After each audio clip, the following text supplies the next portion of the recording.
말씀드렸던 주도주들이 공통점을 찾아보면 대부분 외형의 성장이 굉장히 좀 많이 일어납니다. 많이 오른 주식들. 네. 일단 요거는 일단 경계 경보가 발령이 됐다. 그렇죠, 이렇게 맞습니다. 봐야 될 것 같아요. 주도주의 가능성이 있는 게 하나가 반도체고 또 하나는 바이오에 찾아야겠죠. 내가 생각한 게 정답이 아니라 시장이 정답인 겁니다. 그러면 지금 주식시장에서는 굉장히 빠른 순환 매장을 보여주고 있습니다.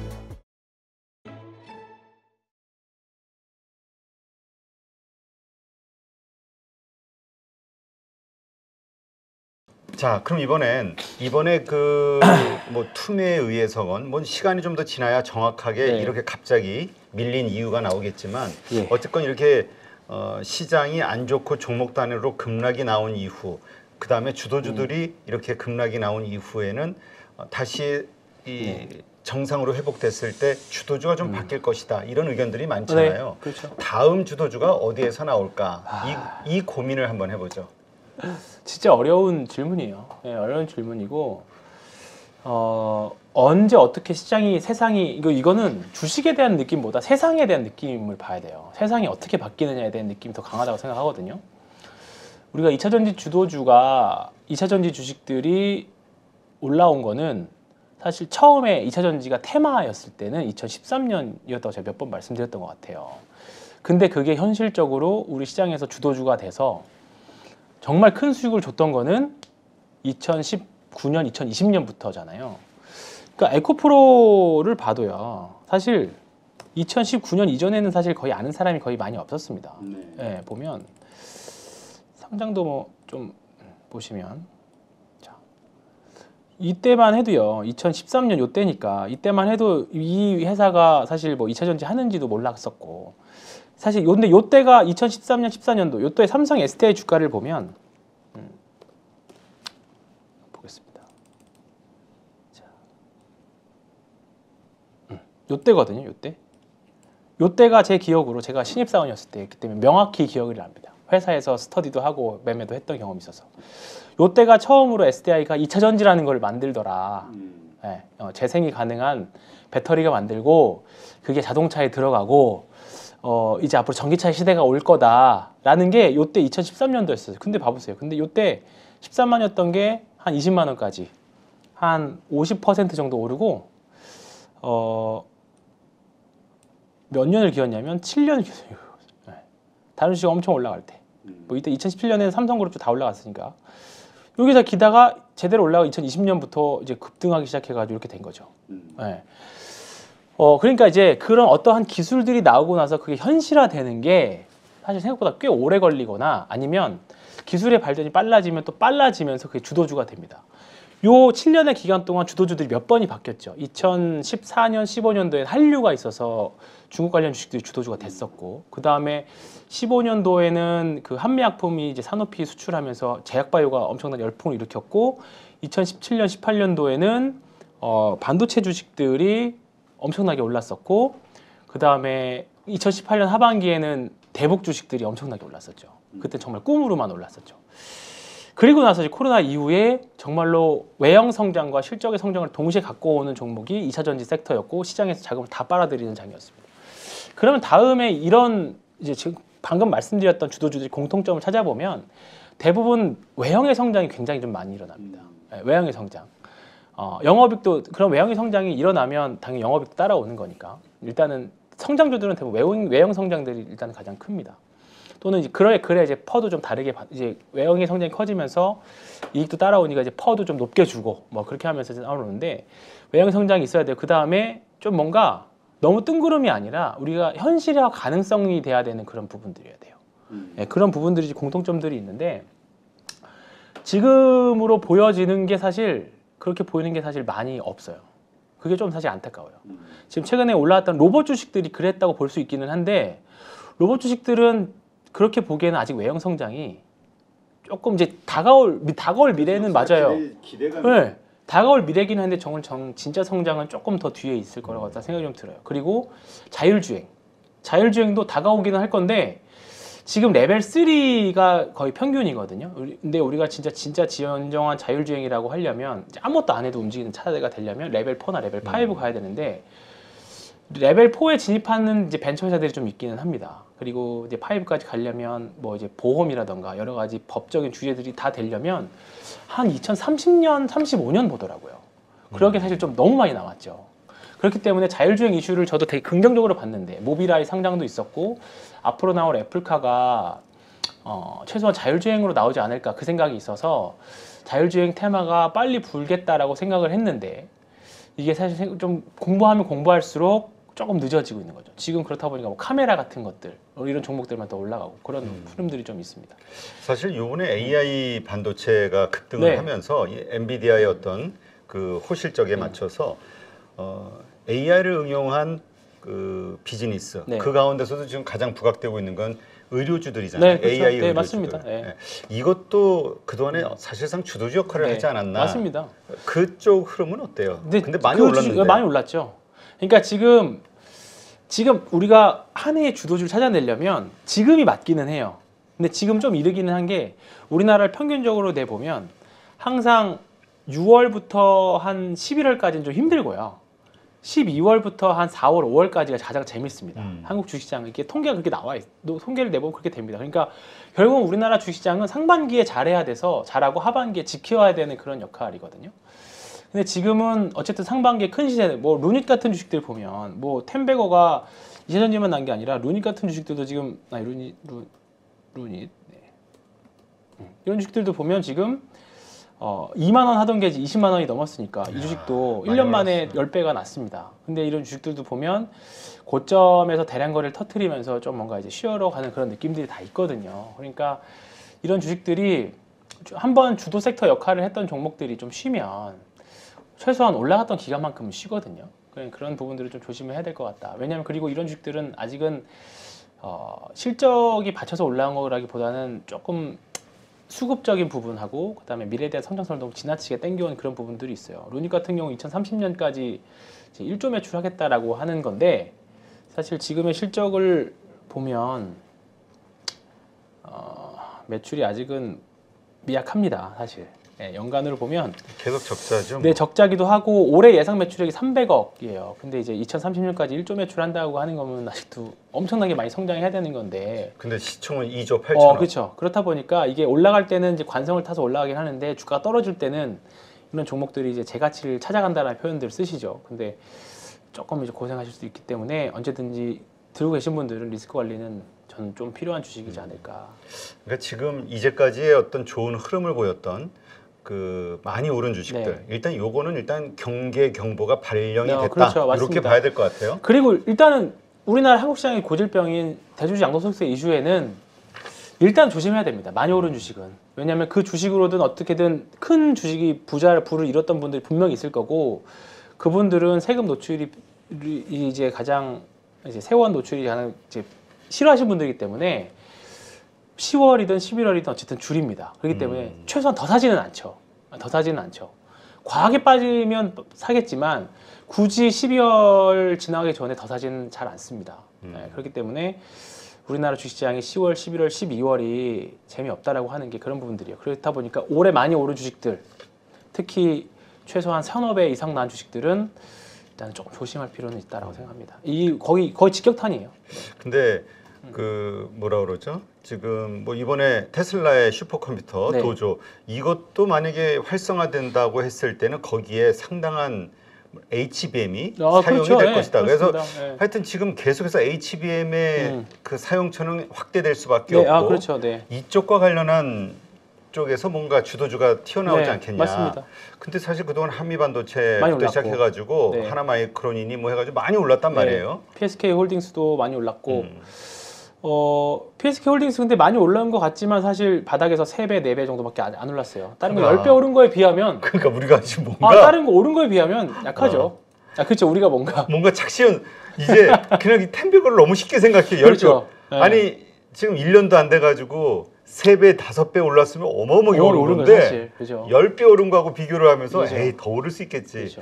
이게 우리 마음속에 저도 함정 무의식적으로 그런 것 같아요. 네. 그 정도면 사실 단기간에 엄청나게 오른 건데 그런 부분들이 조금은 저도 그렇기는 해요. 근데 지금 레거시 반도체 쪽에서는 여전히 치열하게 삼성전자와 하이닉스가 많이 지분을 갖고 있긴 합니다만 치열하죠. 근데 아직까지 HBM 쪽에서는 두 회사가 양분하고 있습니다. 그러면 두 회사 쪽으로 HBM과 관련된 공정들을 하는 회사들은 지금 혹시나 만약에 올 하반기에 이 이슈로 뭐 시장이 전반적으로 쉬면서 눌린다라고 하면 가능성이 있지 않을까, 반도체의 시절이 좀 오지 않을까, 그 생각이 좀 하나 듭니다. 뭐 PSK홀딩스, 이오테크닉스, 그러니까 올해 셌던 주식들이 기간 조정을 거치고 다시 간다라고 하면 실적도 HBM이란 어쨌든 다가오는 미래와 외형 성장을 가져오는 거잖아요. 그렇기 때문에, 그리고 아직 AI가 우리가 최 GPT로만 사실 느껴지는 게 이제 올 하반기부터 본격적으로 이제 우리 일상에 들어오기 시작했잖아요. 우리 2차 전지도 마찬가지였습니다. 그랬던 것처럼 아직은 AI 반도체 쪽, 그러니까 AI 막 의료 말고 약간 좀 뭐 종목에 AI 막 들어가고 막 약간 좀 뜬구름 잡는 소리 하는 회사들 말고 실질적으로 돈을 버는 회사들 쪽으로는 좀 탄탄하게 매매하실 필요는 있을 거라고 생각을 하는 게, 주도주의 가능성이 있는 게 하나가 반도체고, 또 하나는 바이오에 찾아야겠죠. 네, 그동안 오래 쉬었던 바이오들. 최근에 유한양행을 보면 진짜 재미없는 주식이었거든요. 유한양행 같은 거.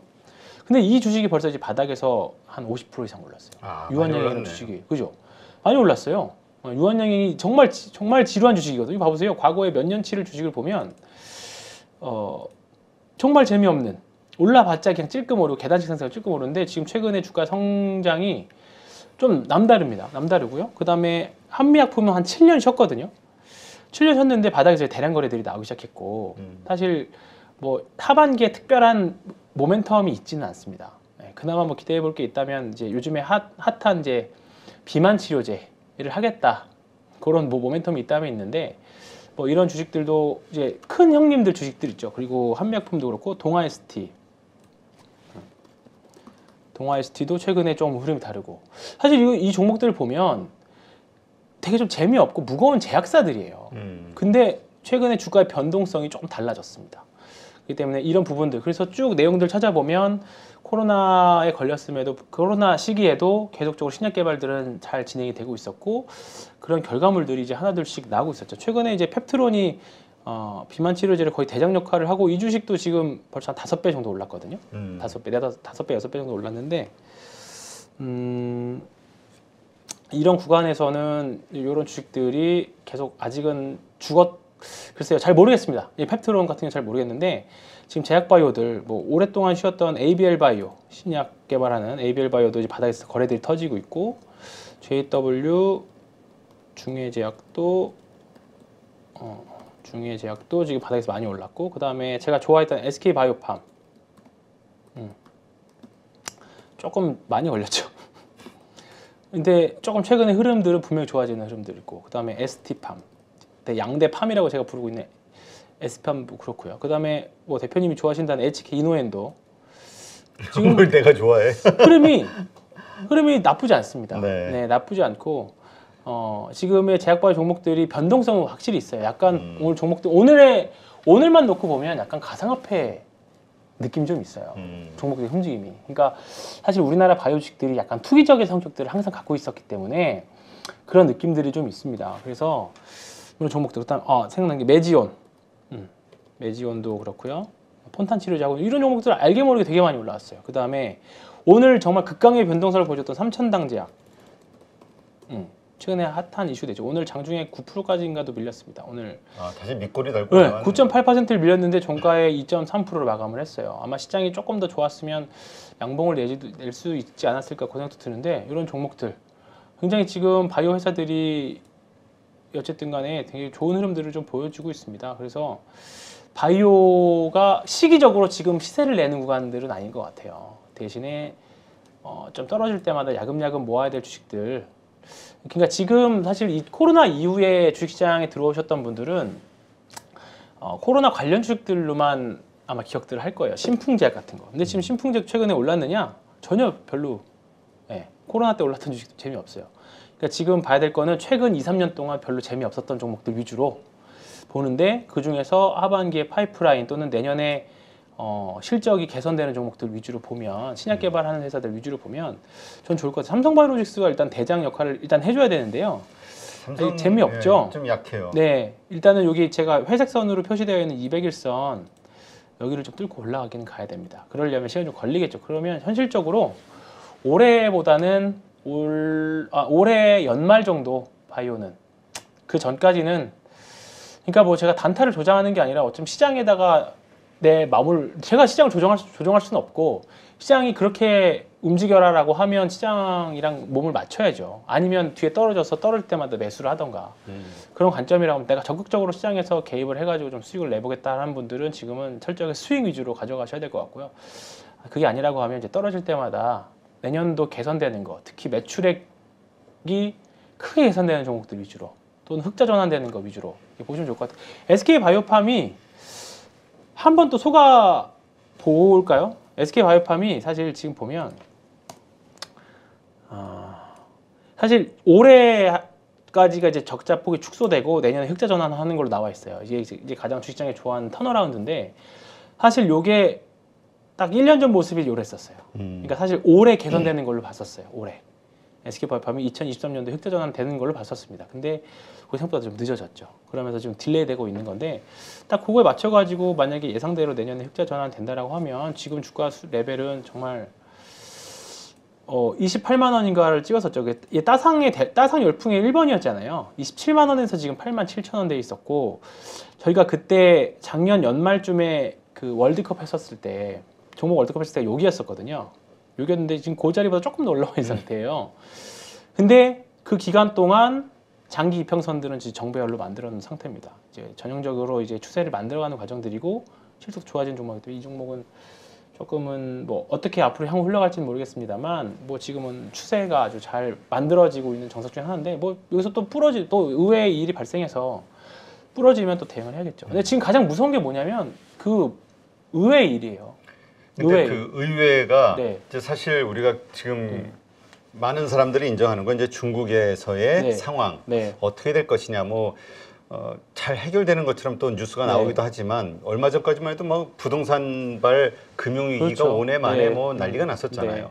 이쪽 그다음에 지금 독일 경제도 상당히 안 좋은 것 그렇죠. 같아요. 중국이 안 좋으니까 유럽 경제가 생각보다 중국에 많이 의존을 합니다. 예, 중국이 휘청하면 유럽 경제들 뭐 관광業부터 시작해서 명품 소비도 그렇고 많이 휘청휘청하죠. 그런 부분들이 있으니까 다만 이제 중국이 조금 부양책 좀 세게 내놔줬으면 좋겠다. 이제 그런 바람들이 있죠. 근데 중국도 알 거잖아요. 뭔가 필요하다는 거를. 그래서 이제 그걸 기대하고 있는 거고.